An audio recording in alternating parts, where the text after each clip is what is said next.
প্রকৃতি দেখে আমাদের মনটা আসলেই অনেকটা ক্লান্তি মুক্ত হয়ে গেল।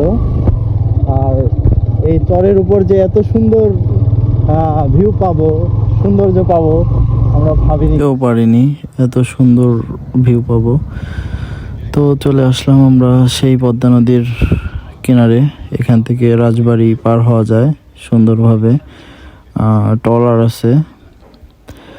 তো মানে সারাদিন কাজ করার পরে যে এত সুন্দর প্রকৃতি দেখে আসলেই মনটা অনেক ফ্রেশ হয়ে যায়, অনেক ভালো লাগে।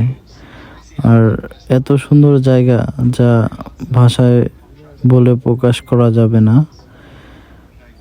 জেলেরা এদিকে পদ্মা নদীতে মাছ মারে, আর আমার নুরুমিন ভাই সে একটু পোস্ট নিয়ে ভিডিও বানাইতেছে।